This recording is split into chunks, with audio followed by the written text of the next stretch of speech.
The holiday of Pesach is soon approaching, and of course, the night of Pesach, we are involved observing the Seder, core ritual of the Jewish people. And the core ritual of the Jewish people has a core text. The Mishnah says that on the night of Pesach, we are to read the section of Arami Oved Avi, which is found in the 26th chapter of the book of Dvarim, Deuteronomy 26. And the Mishnah says we are to engage in Midrash, Gedoresh, Kohat Parsha Kula. Actually, it's a very interesting choice. One would have expected on the night of the Exodus, we would have a core text from the book of Exodus. But in fact, the Mishnah has enjoined us to choose as the core text of the Seder the portion of Arami Oved Avi, the prayer recited by the pilgrim who brings the first fruits to the temple.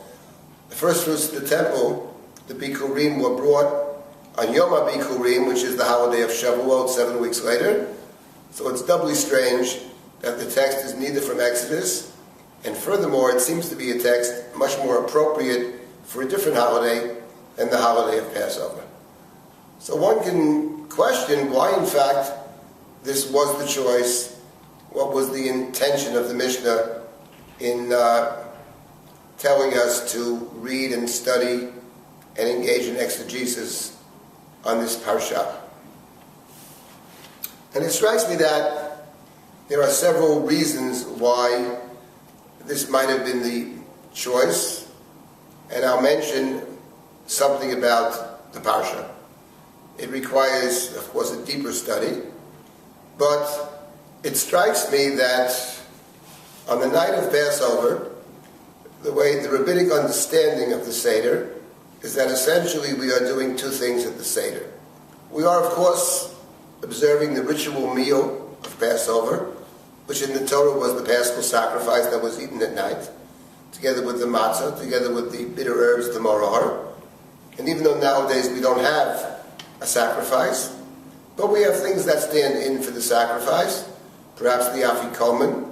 The Seder plate reminds us of the Paschal sacrifice. So we are eating the things that accompany the sacrifice, the matzah, the maror. We are reminding ourselves this is a very special meal. Special in terms of the sacrificial cast to the meal, special in terms of the festival meal. And in the Torah, that's the predominant theme of the night of that night, the night of Passover. But the rabbinic understanding is that there's something additional that we do on the night of Passover. And that is we are studying the story. We are engaging in a question and answer session with others, typically the other generation, the children. And that in the Torah, we have several occasions where either children are asking questions, or we are telling our children, "V'galadol v'incha," and the rabbinic understanding is that is to take place on Passover itself, the night of Passover at the Seder. We are integrating, as it were, two different things. That's which we study and say, the study, the Magid and the Hallel, the Thanksgiving Psalms. We are integrating that with the meal, with the sacrificial meal. Where do we find a model for the sacrifice accompanied by the telling?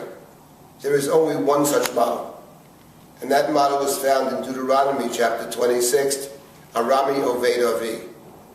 The pilgrim who brings the first fruits to the temple is not simply giving a gift to the Kohen, to the priest, but is bringing a sacrifice. In fact, the Torah says that we are to take the basket of fruit, place it next to the altar. The priest takes it from the pilgrim, places it next to the altar. At the end of this session, the pilgrim bows down. He's standing in the temple, and there's a recitation that accompanies the Bikurim. So we have an example of a sacrifice that's brought, or something certainly with a sacrificial cast, the first fruits, and accompanied by a telling, Arami Oved Avi. The rabbinic tradition saw in that a paradigm that we can have a sacrifice accompanied by a story, So on the night of Passover, we are to read that very text, the text of the pilgrim who comes into the land and tells the story. Arami Oved Avi, my ancestors were wandering Arameans, or the Midrash's understanding, the Aramean Lavan tried to destroy my ancestors. So we have there an example of story which accompanies the sacrifice. Chag Sameach.